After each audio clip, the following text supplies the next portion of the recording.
I can't wait to see Manny's huge when I get home. He'll have my favorite laid out, ready for me. Then he'll take me into the and me and me and me until I can't take any more. I hate you so much. Oh my God.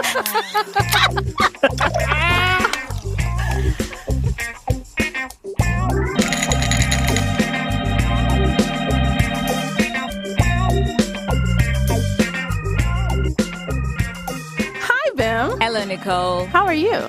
I'm okay. Yeah. I am better than okay, actually. Really? Yeah, I've got some soda, as the children say, and I'm sitting opposite you about to record another fabulous episode of First Aid Kit. Why wouldn't I be grinning? I don't know. I like to call it cold drink. That's what I was raised calling it. It's a cold drink. COL''DRANK. Yeah, that's real Southern of you. Yeah. Everything is a Coke. Yeah. What kind of Coke do you want? Oh, I'll have a Sprite. Sure. That's just how it is. That's logical. That's what that is. But this is a special day Yes, today. it is. It is. Why? We have some guests. Yeah, we do. Yeah. Woohoo! Who are they? Well, you may be familiar with these people's voices from their fantastically wonderful WNYC podcast called Nancy. That's awesome. Yeah, our guests today are the hosts and the managing editors of said podcast, Kathy Tu and Tobin Lowe. Yay! Woohoo! Hi. Hi, guys. Hi. Hello. I'm very excited because we're going to be talking everything that we wanted to talk about because, we're fans of Nancy and we're, given to understand that Nancy's fans of, First Aid Kit. So we're going to delve in and have chats about things. Yeah, we've got, a little boatload of thirst objects for this episode. It's going to be quite interesting. Quite interesting is really, you're underselling it. I am. I'm trying to, I want to surprise people with the level of thirst that they're going to receive today. I feel like I'm going to drown under a tidal wave of thirst, but I'm ready for it. I've got my life. I'm wearing my galoshes. That's horrible. I'm so sorry. Such a horrible visual. I'm so sorry. Just so knee nasty. deep, wading further into the thirst. Oh, my God. Oh, wow. And on that note, let's get started.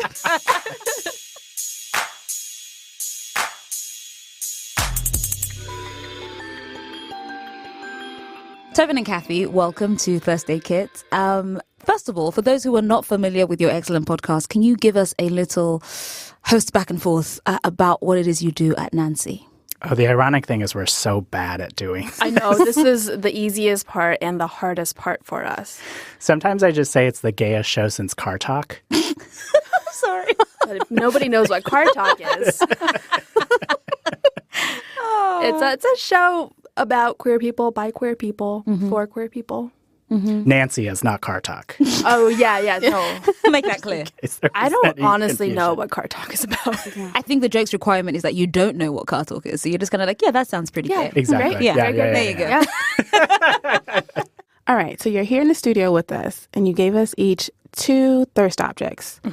Kathy, why don't you tell us yours? I went with some very non-controversial folks. I'm going to put a pin in that because I have beef with one of your thirst objects. It's okay. I've heard that before. I have. One deep-seated one from since I was young. Angelina Jolie. Okay. And one more recent, Janelle Monáe. Great. 2 solid choices. Yeah. Okay. Angelina's the one I have beef with. Shocking. Most people do. Most people do. Kathy's like, I'm used to this. I have a sheet. She has a PowerPoint presentation. Excellent. And Tobin, who are your thirst objects? Mine are Manny Jacinto from The Good Place. So good. And director, I think, Cary Fukunaga. And we'll talk about that. Yes. It doesn't matter what he does. He's pretty. That is the hardest working aside of, I think. I don't know. Yes. Fair. Yeah. That's quite a cocktail of thirst objects. Yeah. I'm very excited to take a sip. Should we start with the thirst object that Nicole has beef with? Let's take a deep dive into Angelina. Let's do it. And it's not personal. It's just the way that Hollywood lifted her up. And I'm just like... It's a lot of pondering there. Wait, I want to start there. Say more about that. Yeah. Well, I feel like she's just a very basic white woman with big lips, and Wow. but Drag her.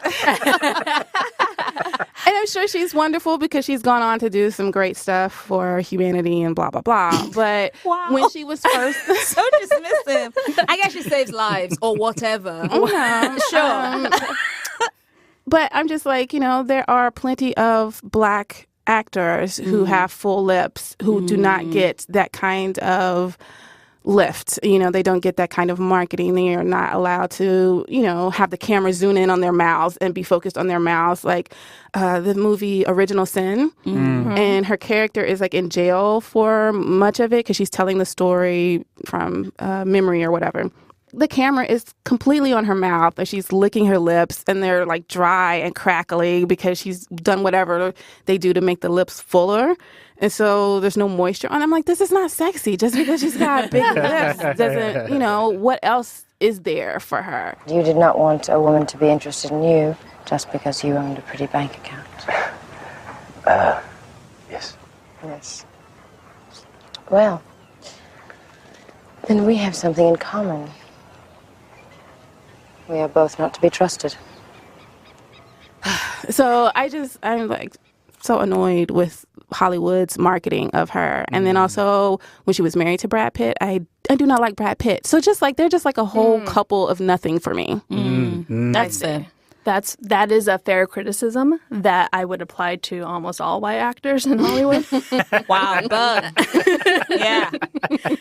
But for me, I discovered her after she went through the whole thing. You remember when she was with what's his name, the bad Santa guy? Billy Bob Thornton? Yes. Yeah. He is not great. Right.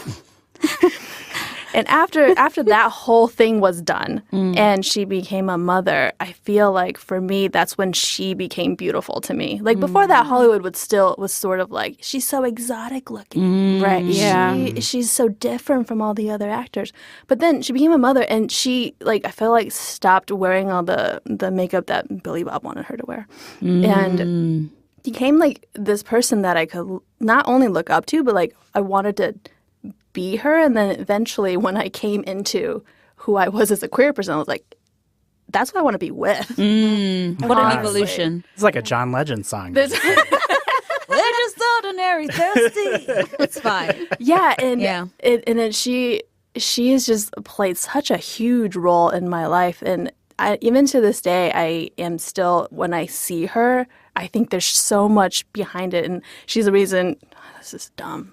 She's one of the reasons why I went to law school. Oh, my heart. You're like Felicity. You followed Angelina to law school. Oh, my heart. I love it.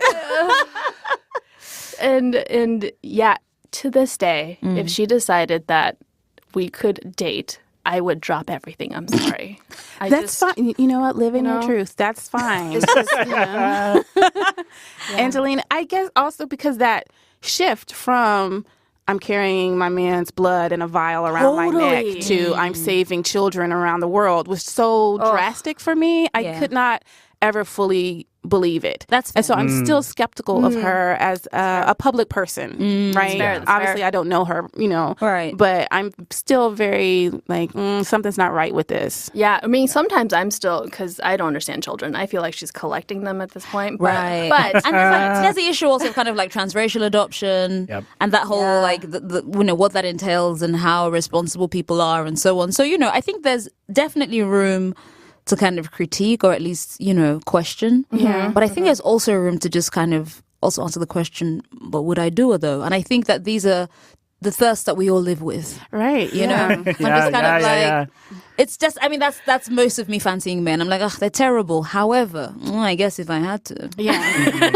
This is true. This is true. Yeah. Yeah. Everything's terrible. But why when we talk about Angelina do we just erase the fact that she kissed her brother on a red carpet? Good question. Well asked. I don't erase that. It's still very much in the top of my head. Yes. It's just, yeah, I still count that as pre the time that I was into her. So those things, that life Kathy's like, doesn't that was exist. pre me. I don't know her. I don't acknowledge that part.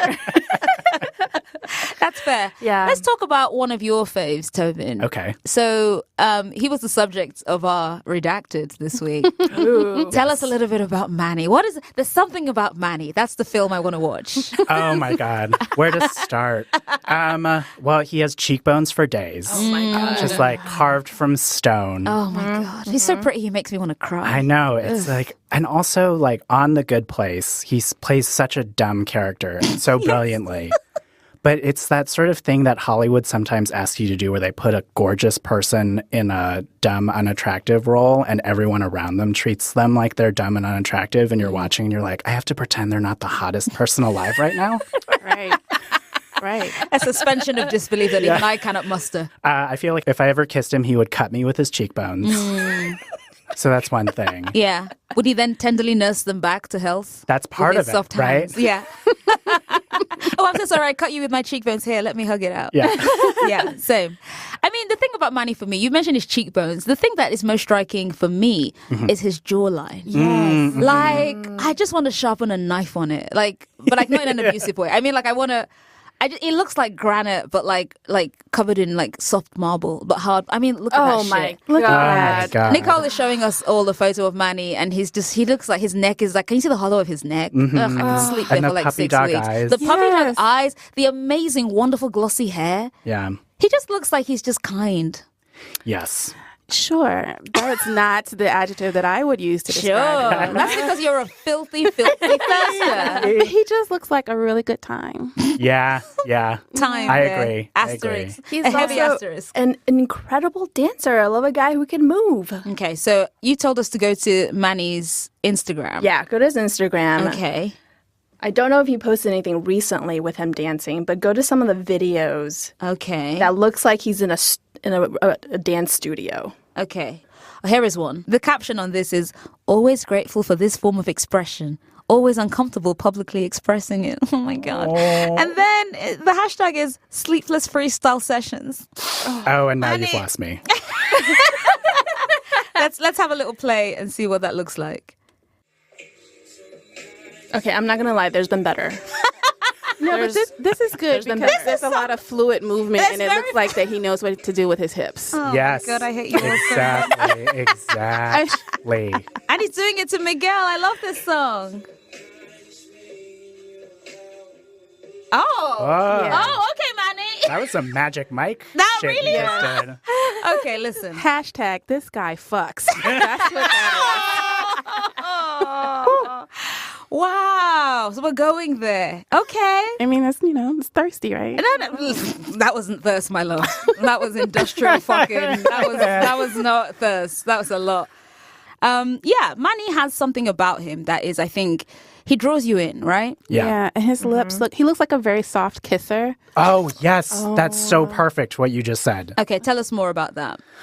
It goes deep for me with Manny. Tobin. That is, no, I'm not going to do it. Seriously. No, but I would say, okay, just to go into like a little bit of a personal history, I grew up going to like a mostly Asian high school. So like most of my area that I grew up was Asian, and all throughout school I was around a lot of Asian people. And so like as I was discovering my gayness, like a lot of the guys I was attracted to were around me and were Asian men, and I like found Asian men beautiful. And then gay culture and gay porn comes in and fucks that all up. Yeah. It's like you should only be attracted to like really hot white men. And so I feel like a lot of my adult life has been trying to undo that damage. Yes. Hard same, Tobin. Hard same. Yes. And so to see someone like Manny and be like, unapologetically, I find this person so fucking hot. It's like kind of healing in a way. Yes. Like it's really great. Yeah. So anyway, yeah, like the lips, the cheekbones, the everything is doing it for me. That feels like a complete thesis. And in summary, I urge you to look at Manny Jacinto's face and tell me it is not perfect. It is. But also, I mean, listen, I enjoy his face very much. But I think there's like, at the beginning of The Good Place, which is where I think most people know him from, even though he's done other jobs, he's often wearing robes that are kind of fashioned to make him look like a monk who has undertaken a vow of silence. And initially, I remember when I first started watching The Good Place, I was like, guys, I don't know we're going to have the Asian guy be silent. And I'm like, I know. You know, and then I shouldn't have doubted because my TV king, Michael Schur, was like, chill, hold my beer. And then he turned Jason, this character, into this amazing, incredibly sweet. And that thing you were saying about someone who's supposed to be dumb. And, you know, he's not like he's not Einstein or whatever, but they give him this wonderful, just like full personality. He's very proud of who he is. He's unbothered by the fact that he is not the smartest person in the room. He's a good person as well as you can be as in the bad place, etc. He's trying his best. And there's something about Manny's face that just kind of 100% telegraphs that. He's like, hey, listen, I'm just here, guys. Yeah. Like, you know, like, get on my level. I'm happy. You know, I love even the stupid thing about him loving Blake Bortles. This idea of like, he loves his football and he's just happy. He's so pure of heart and just genuinely sweet, who died obviously in the dumbest way. Everything about him is just, I just love him. I really love his face. He's real good. Isn't he? Yeah. Oh, and then in He's one of good. the, I remember in the second season when they finally made him be himself, and he's wearing, they put them in like period costume, and he's wearing like a gangster 1920s style suit. Oh my God, Yep. he looks amazing. I Forgot about that. Right, go back and look, because when I saw that, I literally exhaled in like a lusty auntie manner. I was like, like I had a 40-a-day habit, like just exhaling smoke, like, you know, just kind of like fag falling from my lips. Like, yes, but I felt so like it was a real reaction of just like pure lust, and I was like, wow, I want him to be my boyfriend. Yeah. Like I want to live with him and cook him meals. He was also in an episode of The Good Doctor. That terrible, wonderful Yeah, show. it's a show about this doctor who is on the autism spectrum. And of course, he has to come in and make his way, and who's going to trust him? But Manny played still this kind of like, not dumb, but he was like the skater gamer person or whatever. He does have that face. Wait, hold on. Is he also a doctor? No. Okay. No. Sometimes they do that. Yeah, surprise. No, but he was a skater or a gamer or something like that, and he made his living off of doing this thing that people kind of dismiss or whatever. So he came in, you know, he had this life-threatening whatever, and so he talked to the doctor and was like, hey, people are going to doubt you, but you just got to live your life, bro. So he was still very much this like chill kind of dude, right? Someone who enjoys weed. Yes. Yeah. But he was still very pretty. I wanted to show you this picture that we have on our Tumblr. Oh my God, look at that. Oh. Look at that. What do those biceps even do? What are they doing? So he's holding a glass of Blue liquid. Blue liquid. Like the liquid you find in sanitary towel labs. Yes. Yeah. And he's just posing, and he looks adorable. Like, Yeah. not even adorable, just flat out hot. sexy. Yeah, just old school, just hot. I'm sorry, I'm staring. I'm not even Perfect. looking at anyone, right? I'm just staring at him. It's just, there's so much to love. The blue that brings out everything. Yeah. That neck is so strong looking. He's got that thing where, like, you know how some people are muscular and it communicates through their shirt. So there's no surprise when there's a removing of the shirt. Right. You're just like, there's muscles. I got it. Yeah. With Manny, he's like secret muscular. So I feel like if you were getting into it, he would remove his shirt and you would be like, pleasant surprise. Hello. I'm going to start saying that now. Someone texted their Tom, like, pleasant surprise in that voice. That's such a beautiful way of putting that. Thanks, Tobin. Yeah. I appreciate that. Yeah, he's doing a lot. You just trailed off. Oh, my God. I'd like to read a poem. Janet, my digital queen. Janet, we can dare to dream. Send nude pics of your heart to me. Jacksonville Jaguars rule! Kathy, Yes? you've got one more. Janelle Monáe. Janelle. I remember I saw her years ago at Royce Hall at UCLA, where I went to college. And I was like, she's going to be big one day. Then I called it. I called that shit. What else is there to say about her? She's a confident Black woman, beautiful, is able to convey to the world that at the height of her career, Tobin, I think you were the one that said this. At the height of her career, she came out to the world as pansexual, right? She's a free ass motherfucker, I believe. Yeah. Yeah. And it's just I think just that whole combination in my head just like it exploded, and I was like, yeah, her. Yes. Yes. That'll do. Everything about her to me right now is perfect, which means I really want to be with her. Let's see if we can make that happen. Janelle, come on in. God, imagine. It's okay. She's got Tessa. I understand. I mean, that's I very get good of it. you to share. But, claim what is yours, Kathy. Go out there and be somebody. She's just back when she had the hair that was like sticking out in the front. That was the amazing. pompadour. Yeah. Yeah, that was a look. That Yeah, she was- used to wear those cute little suits. The black and white. yeah. That was a moment as well. I know lots of my queer friends were kind of like, yeah, Janelle, in that kind of faraway voice. Every time she kind of turned up in like a deconstruction of the black and white suits. And I love what she would say about how her mum and dad, she was like, it's my uniform. Because she would talk about her parents. I think her dad was a janitor. Right. And her mum also was like in one of the service type industries. And she was like, no, I believe, I'm going to work. I'm going to put on my uniform. And that's just black and white. And then very slowly but surely, she began to incorporate new stuff, colors, different styles, dresses. And she is so hot that I think she can pull off. I've never seen her in a bad look. Even if I don't like it, it's not a bad look. It's interesting. It's fun. It's something. And, literally last night, I was watching the video for her single from her last record called I Like That. And she has like different looks in it. And there's one in particular that I'm showing now that I love so much. Is where she's wearing like a crisp white shirt.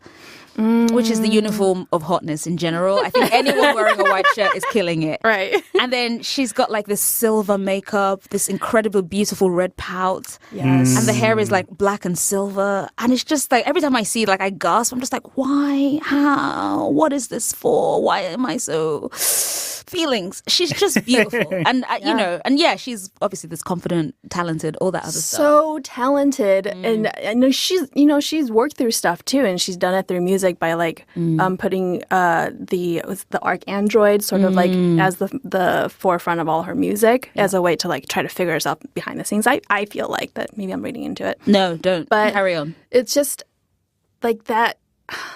Hidden Figures, you guys. I a lot of things happen in that movie. Right, yeah. Do you recall any of them? I just remember waiting for more Janelle sings. Sure. She was so cute in that movie as well. I was like, just forget everybody else. Let's just keep moving.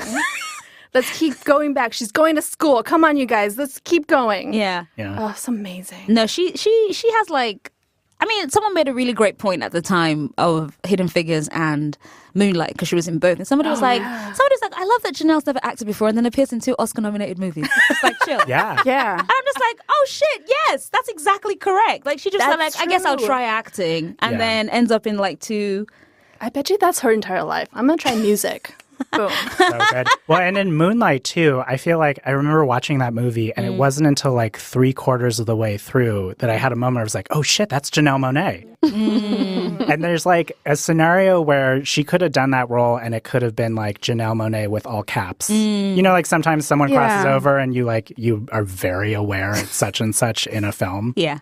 And for her, it was like she just it was such a subtle performance. Yes. And I'm somebody who finds like having an empire to be incredibly hot. So the fact that she's like, Wait.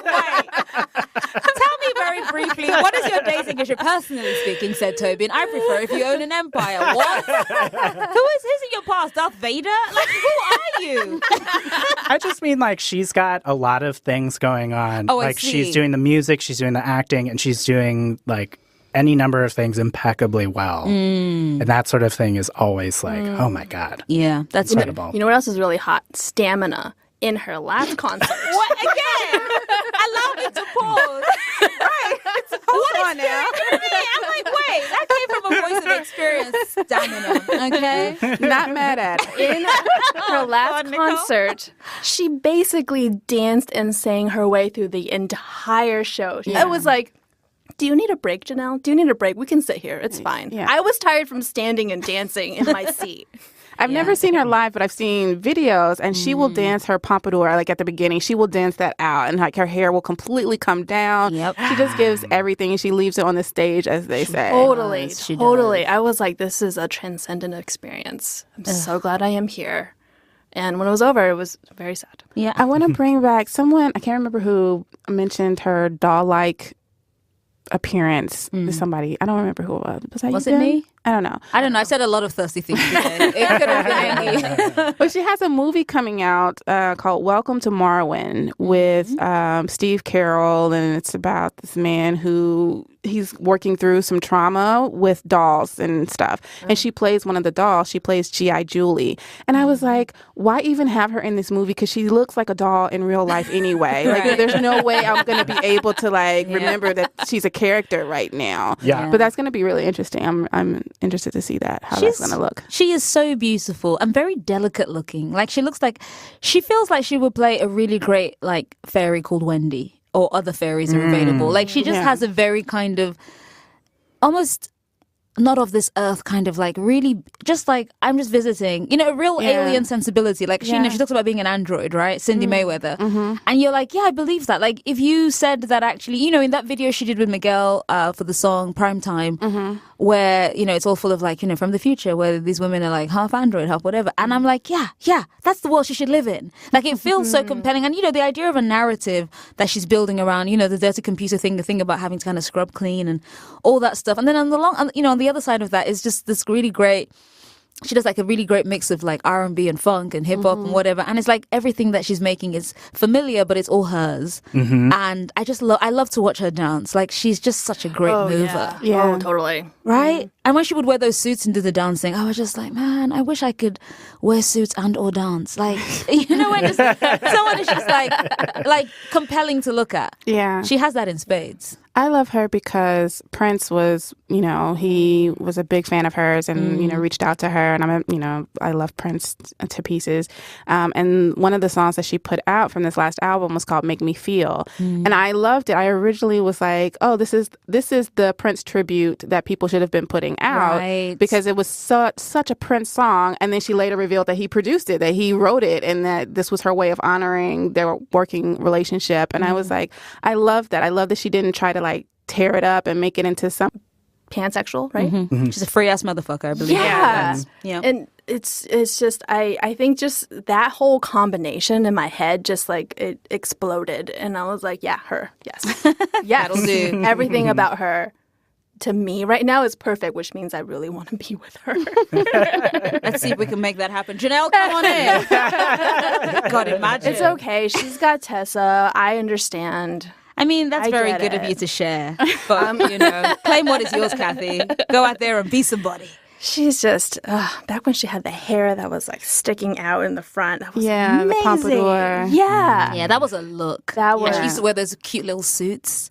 The black and white. Yeah. That was a moment as well. I know lots of my queer friends were kind of like, yeah, Janelle, in that kind of faraway voice. Every time she kind of turned up in like a deconstruction of the black and white suits. And I love what she would say about how her mum and dad, she was like, it's my uniform. Because she would talk about her parents. I think her dad was a janitor. Right. And her mum also was like in one of the service type industries. And she was like, no, I believe, I'm going to work. I'm going to put on my uniform.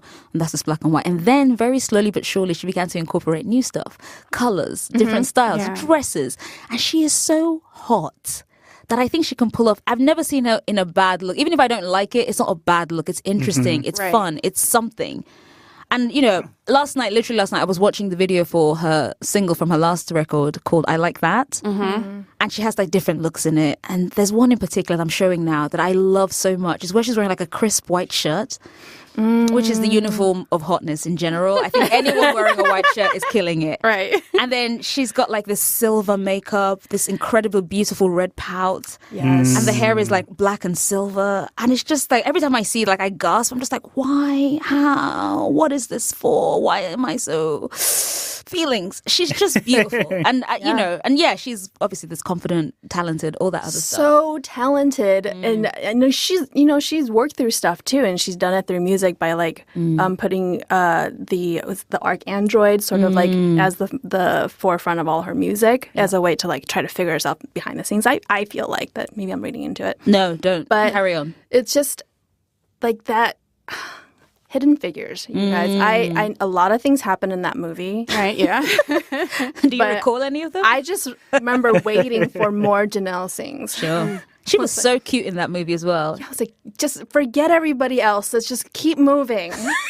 Let's keep going back. She's going to school. Come on, you guys. Let's keep going. Yeah. Oh, it's amazing. No, she has like I mean, someone made a really great point at the time of Hidden Figures and Moonlight because she was in both. And somebody was like, I love that Janelle's never acted before and then appears in 2 Oscar-nominated movies. It's like, chill. Yeah. Yeah. And I'm just like, oh shit, yes, that's exactly correct. Like she just said, like, I guess I'll try acting, and then ends up in like 2.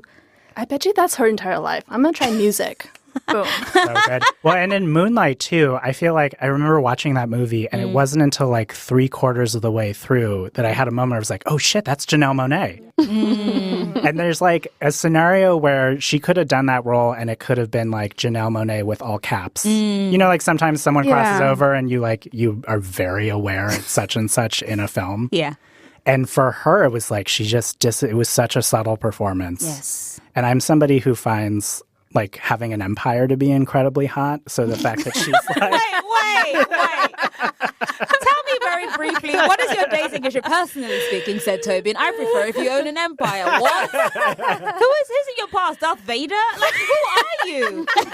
I just mean like she's got a lot of things going on. Oh, I like see. she's doing the music, she's doing the acting, and she's doing like any number of things impeccably well. And that sort of thing is always like, oh my God. Yeah, that's Incredible. You know what else is really hot? Stamina in her last concert. What again? Allow me to pause. Right.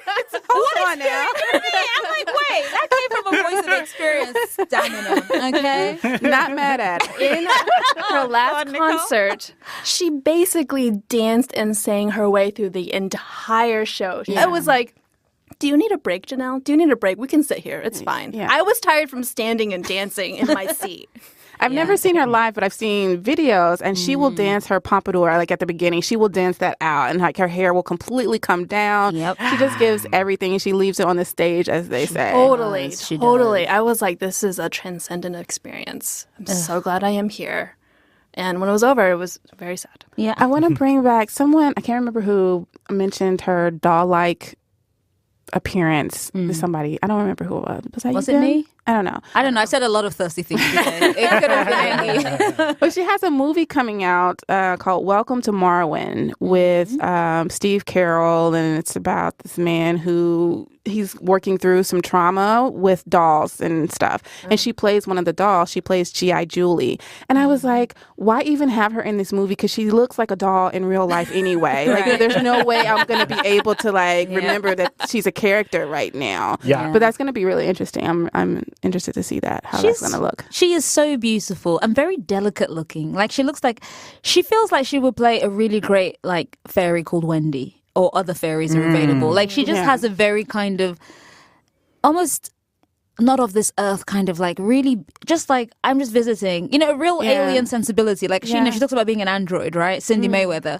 And you're like, yeah, I believe that. Like if you said that actually, you know, in that video she did with Miguel for the song Primetime, where, you know, it's all full of like, you know, from the future where these women are like half android, half whatever. And I'm like, yeah, that's the world she should live in. Like it feels so compelling. And, you know, the idea of a narrative that she's building around, you know, the dirty computer thing, the thing about having to kind of scrub clean and all that stuff. And then on the other side of that is just this really great, she does like a really great mix of like R&B and funk and hip hop and whatever, and it's like everything that she's making is familiar, but it's all hers. And I love to watch her dance. Like she's just such a great mover, Oh, totally. right? And when she would wear those suits and do the dancing, I was just like, man, I wish I could wear suits and or dance. Like, you know, when just someone is just like compelling to look at. Yeah. She has that in spades. I love her because Prince was, you know, he was a big fan of hers and, you know, reached out to her. And I love Prince to pieces.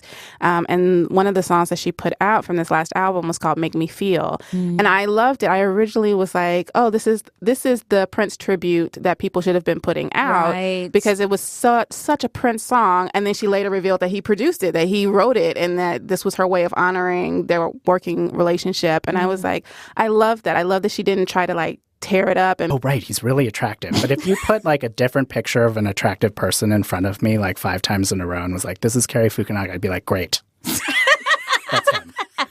he does always look different. He always looks different. Also, does. complicated stan because doesn't he also sometimes rock a cornrow? He has done that previously. Yes. I did not know that. He did Yeah. that previously. He rocked cornrows previously. I say this also as someone who engages in complicated thirst. And I remember kind of like recoiling with horror when I saw that. But also, I mean, Nicole's face looks disgusted as she observes. She found a picture. She found a picture. Wait, can I Show the see? class the picture, I don't know Nicole. what he looks like. Here next to. Yeah. Oh. It wasn't ideal, okay? Listen. I don't know. I don't have to sit here and defend Carrie to anybody, all right? I'm not saying I approve of the cornrows, but I don't not approve, okay? Thirst is complicated. It is. I missed the man bun. He had. Oh, yeah, the man Oh, bun is yeah. the best, Carrie. Yeah. He is as close as I've come to being convinced that a man bun is attractive. Oh, wow. Yeah. I don't But know. I it like works man on buns. Carrie. I like man buns too. Yeah. I think They're they, okay. yeah. You know, if you don't have a personality, for example, they're a very good substitute. It's my feeling. I just, I have a thing for men with hair. So. Oh, yeah, you love long hair. Yeah. He just trailed it. Yeah. But I like almost any time I've seen him in photos, he's like wearing an incredibly well-fitting suit with like glasses that fit him perfectly and like fit his style perfectly. Yes. He always looks like he's about to take you out to a really fancy dinner that he has planned just for you. Yes. You know what I mean? Yeah. 100%. Tobin, I'm there. I'm currently in the restaurant waiting for the dinner. Like, yes. Yeah, he also looks like, a little. Filthy? Yes. Yeah, very like, much so. He Like might knows have a things. red room or something like that. Oh you my know? God! Wow. You might have to sign a contract. Yes. Yes. God. Yes. I'm here for it though. I know you are. Your voice my got all voice warm and chocolate. You're like, I'm here for it. It's like, what? Put your tongue away. People can see you. But okay, yeah, I would definitely go into the red room with him. I would at least check it out and see like what I could hang with and Wait, what check I'm it like. out like it's like groceries. Let me see what I'm I mean, what are I'll give him my list of hard and soft limits, and then we can go from there. I didn't know you were going to say list there, but let's Yes, it's a list. So when was the first time you saw a photo of him? Do you remember? Is it like a while ago or is it like a recent thing? It was probably around True Detective time when like everyone was talking about that show. And I have that thing there's got to be a word for when everyone tells you that you have to watch a thing and so you're like, I'm not going to watch it. Yes. I have that same. I'm familiar condition. with it. Yes. Yeah. So to this day, I have not seen True Detective. Same. Oh my God. High five across the desk. Yeah. I am the opposite. I will happily jump on the train. No. I'm like, how dare you prescribe to me? I was gonna watch it, the second series because it had Colin Farrell in it. Yeah, same. I love him, but I still haven't watched any of it. And Mahershala Ali is I'm gonna going to be watch in it. season 3. Yeah. Oh, right. Yeah. Right. I'll watch it for him. Yeah, but Carrie is not a part of Oh my I God. don't the think so. remaining series. I think they that him? flip it up every season. It's Yeah. like Yeah. whole new cast, It's whole like an new director. anthology. Yeah. Yeah. I mean, I'm looking right now at a couple of photos of Carrie. Like, Carrie is he has these cheekbones that are just so sharp. And then he has like, it's a long face, so it could be unattractive. But instead, it just like with the hair, he has long hair, Nicole, I'm sure you're a fan. And he wears like these jumpers that look like he can fix things. Yes. And I'm not even into like traditional fucking male ego. But also I'm just kind of like, oh my God, is my fuse blown? Can Carrie fix Oh, yes. Like, I just feel like he can fix stuff. He has Yeah. a toolbox, but he's not Totally. he's not like a dickhead about it. He's just kind of like, yeah, I can fix it if you want. And I'm like, oh, I guess. Anyway, all this to say, whatever we were doing, fixing stuff and eating or whatever, it would all culminate, like you said, in a red room. Like I'm that's like the final. I feel like Carrie just knows stuff. Yes. And I'm just like Yes. really eager to learn what that stuff could be for like just purely for my memoir. I just Yeah. want to be able to write. Yeah. He is like the intersection of like so many people you thirst after either like I just want to have sex with you or like there's a kind of thirst that's also like I think we could build a life together. Yeah. And he's like the intersection. Yes, for me, Of, very like, much so. You could build a freaky life with him. I feel like he would take a good 6 months of my time. Yeah. Okay. And then you'd look back and kind of be like, was I drunk the whole time? Yeah. But you weren't. You were just, redacted drunk. Yeah. Whew, yeah. Oh my God. Yes. And I think also, we haven't spoken about this directly, but you've mentioned, Tobin, you brought Manny and you brought Carrie. Manny, who is Asian, and Carrie, who is part Asian. Is that a deliberate choice for you, from you?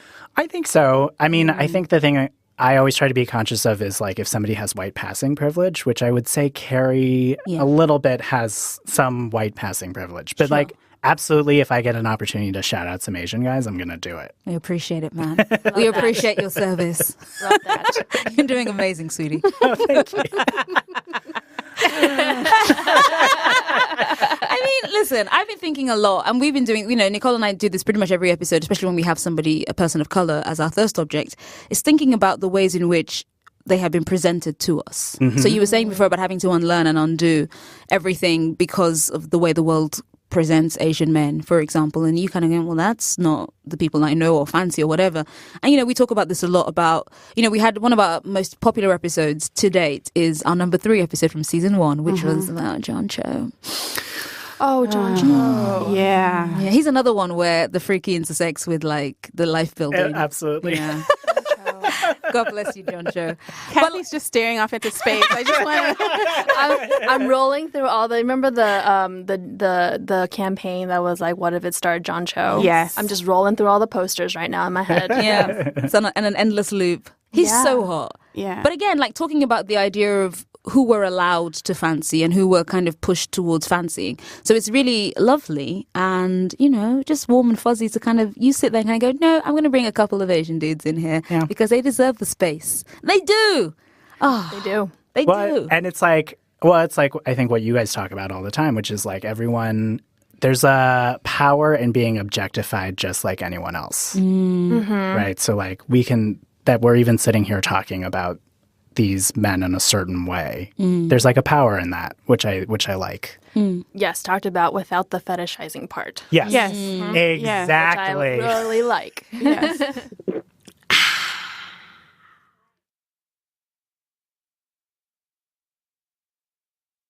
Let's talk a little bit about Nancy and how you go about essentially making the show. What was your aim when you started it? And do you think that you're achieving the aims that you set out at the beginning?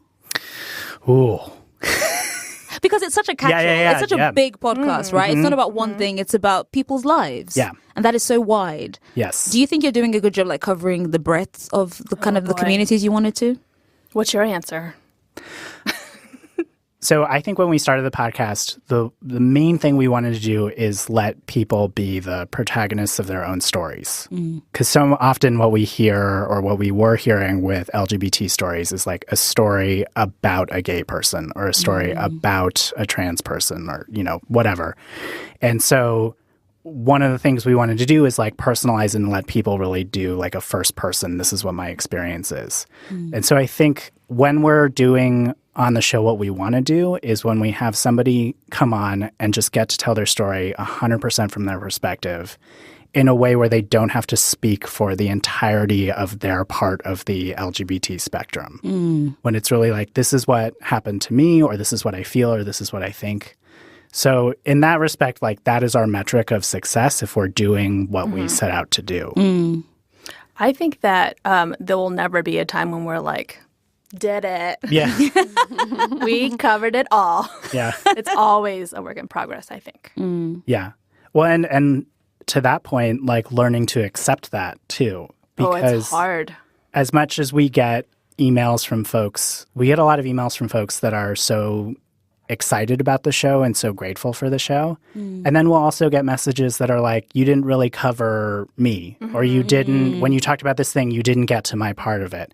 And I think it's very easy at first to be like, but I tried so hard. Or like we worked so hard on the episode, and to take a pause and be like, no, actually that person is 100% right. Like, and it just speaks to how little representation there is, that there's all these people sitting around waiting for their stories to be told. Totally. Right, because we get a lot of feedback asking for more queer representation here on the show, but Bim and I are straight, and we are very careful to make sure that we don't step over anyone in telling their stories or telling what they like or whatever.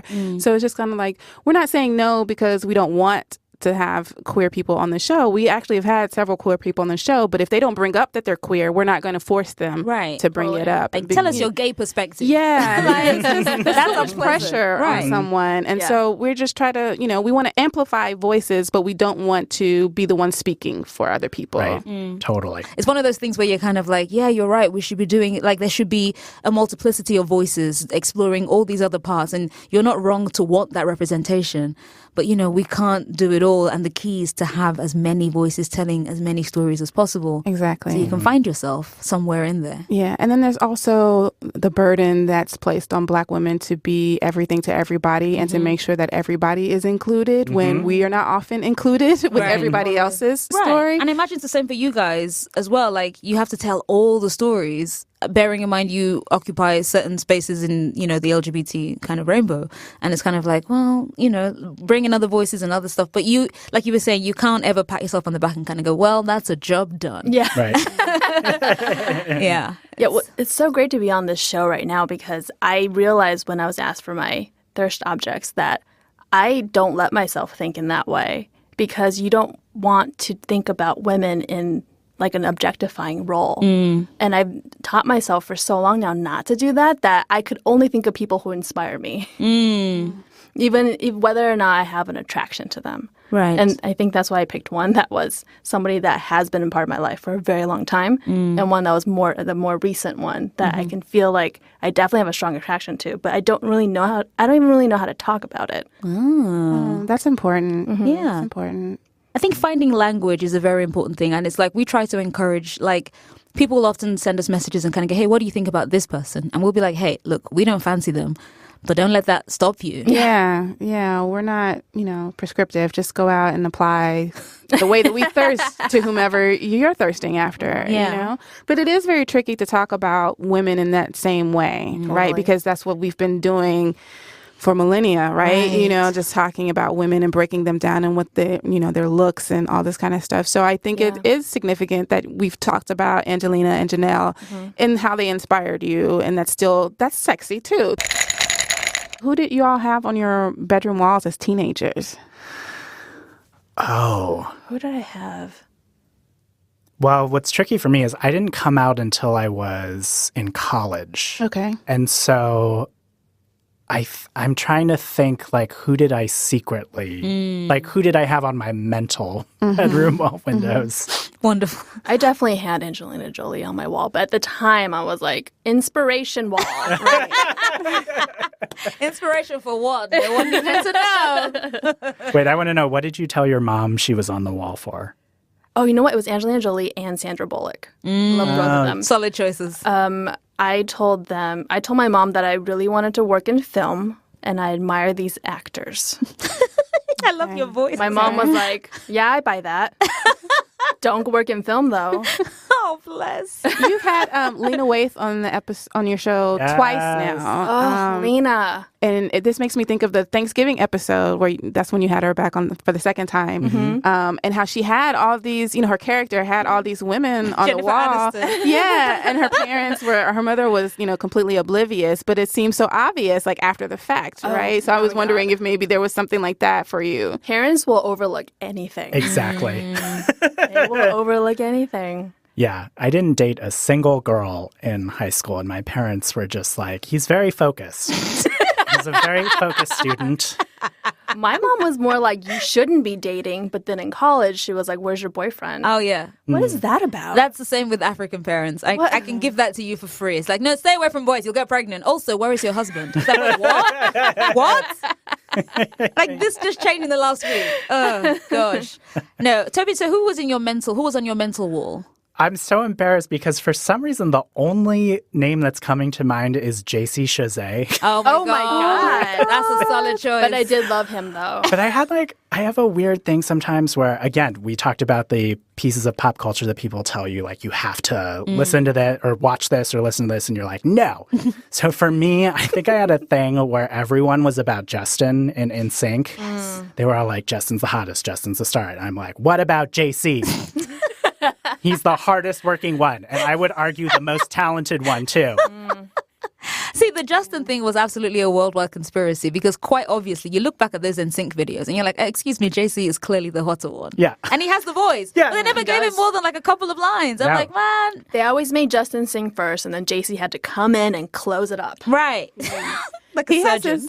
this song. I don't think it was ever released, but it's called "You Ruined Me." You can look it up on YouTube. Ooh. There's Ooh. like some fan made video for it or whatever. Okay.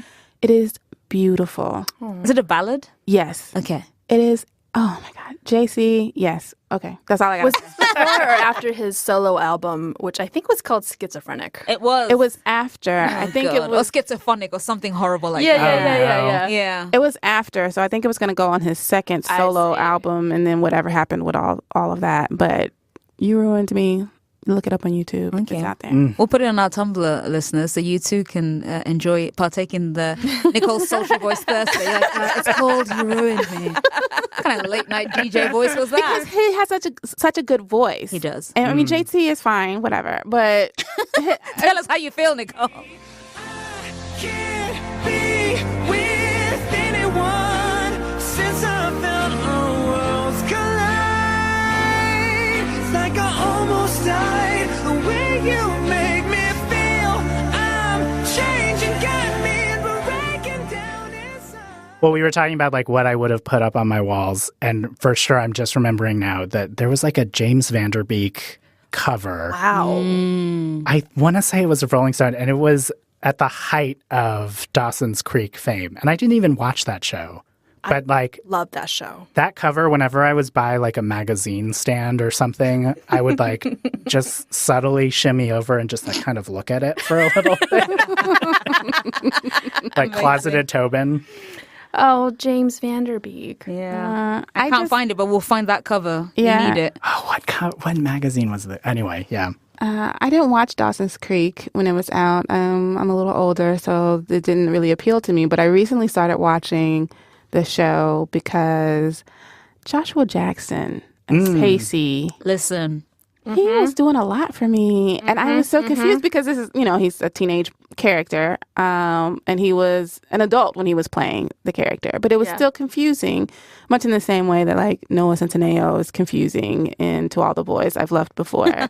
Where he's like, this 22-year-old playing a 16-year-old. And you're like, no, this is wrong. But Yeah. let me Google his age. But Pacey on Dawson's Creek was very much a grown-ass man. I'm like, Yeah. who is the person he's inspiring? Who inspired this character, rather? Because Pacey, why is anybody paying attention to Dawson? I mean, in a world where was the both JC. exist, but he was. Oh my God! What a beautiful parallel. He was the JC of the Creek. Wow.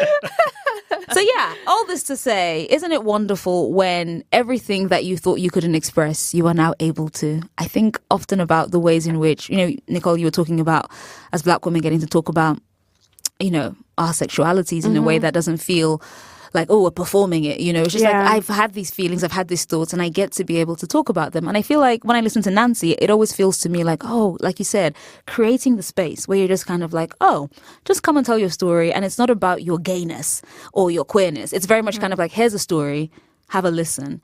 And I just, I listen to Nancy and I feel warm. I'm just kind of like, oh, people, they're great. Aw.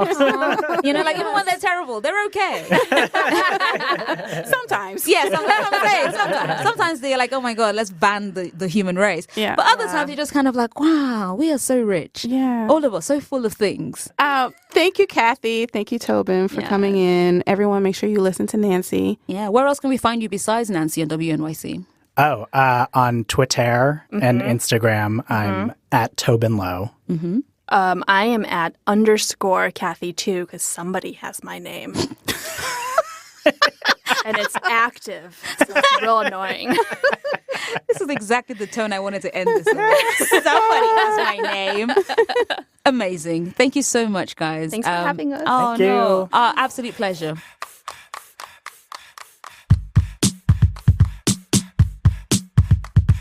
Ben, that was so much fun. It really was. Talking to Kathy and Tobin from Nancy at WNYC. They were excellent. They really were. We should have them here every week. I think that's, if we can organize it, I think we should look into it. I just love how wonderfully open and lovely they were, because that's what you want when you have a conversation. Yeah. Ugh, so great. So yeah, everybody listen to Nancy on WNYC Studios. They are superb. We're going to do something a little different today. Instead of both of us reading drabbles, because we had such a long conversation with Kathy and Tobin, we're just going to read one drabble from one of our listeners. Yes. They first got in contact on Tumblr because they were very much enjoying the photos that we had posted of American actor John Bernthal, who you may know from The Walking Dead. He was Shane in the first few seasons, and as the Punisher, aka Frank Castle, on Marvel and Netflix's The Punisher. And yeah, they were overwhelmed by the Bernthal thirst. Yeah, and we're going to keep this person anonymous to respect their thirst that has overwhelmed them. But when we read this, they'll know that this is theirs. Exactly. Also, very important to note, this was their first ever drabble. So we are out here inspiring and changing lives, Nicole. I love it. I love it. That's my favorite thing. Excellent. Do you want to read it or shall I? I'll read it. Please do. I love your voice so much. Oh, you're so sweet. I am. I'm like sugar. Oh, gross. Okay. I let out a frustrated groan as I delete the same sentence for the 17th time. Why did I decide to be a writer? What possessed me to think that was a good idea? Same, Anon, same. Everything okay, John says, poking his head into my study, soulful brown eyes full of concern. Yeah, I sigh, trying to smile. No. My head falls into my hands.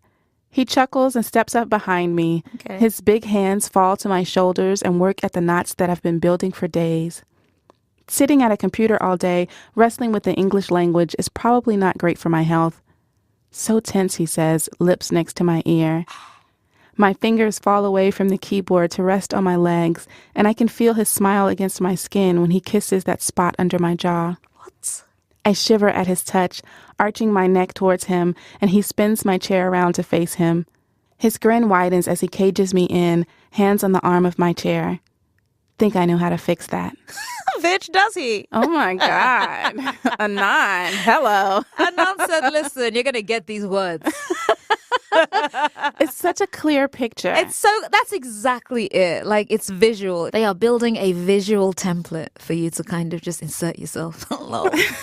I mean, John Bernthal is a very handsome man with this boxer's nose. It's all smashed in. Yeah, he just looks like, a big old slab of meat. Yes, but like you also say in your wonderful soft voice, he looks like a good time. Yeah. I just feel like you'd laugh. I feel like if you went on a date with John Bernthal, you'd laugh a lot, and then you might do some other things also as well in addition. A whole lot. Wow. So anyway, that was a superb drabble. As we mentioned, that person first got in touch with us via Tumblr, which is at thirstaidkitpodcast.tumblr.com. So you can reach us on there, or you can send your drabbles to us via email at thirstaidkit@buzzfeed.com. There is no fanfic wars this week, but please feel free, as this wonderful listener did, to channel your thirst into, 100 words of filth and joy. And maybe we'll read it out right here on the air. You don't know, so join in and find out. Thirst Aid Kit is produced by us, Nicole Perkins and Bim Adewumi, Julia Furlan, TK Dutesse, and Camila Salazar. Our music is by Tanya Morgan.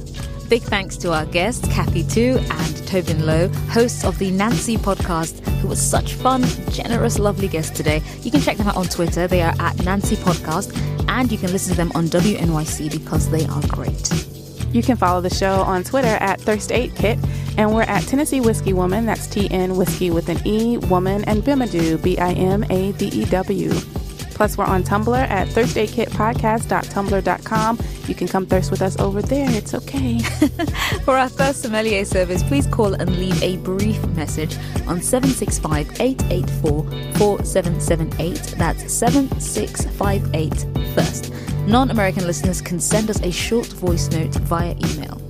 Please, please, please head over to Apple Podcasts to leave a review and rate the show. It helps other people discover Thirst Aid Kit, and we appreciate 5 stars and all kinds of love. If you live tweet your listen, you know to use the hashtag TACPOD, that's TAKPOD, And you can send us emails of love, gratitude, affection, and, cash to firstaidkit@buzzfeed.com. And listen, if you want more of me and Bim, you should listen to me interview her on You Can't Make This Up, a Netflix podcast about true stories. Bim is one of the BuzzFeed reporters featured in the Netflix series Follow This. Her episode is called Black Survivalist, and that's exactly what it's about.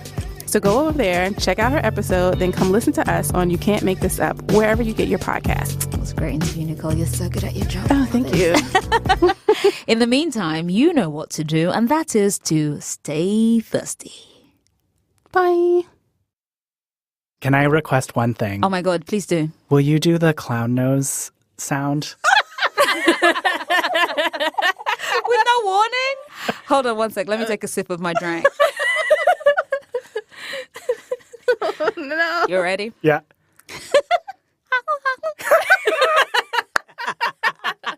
Wait, I have a request too. Tell me how to live my life. And on that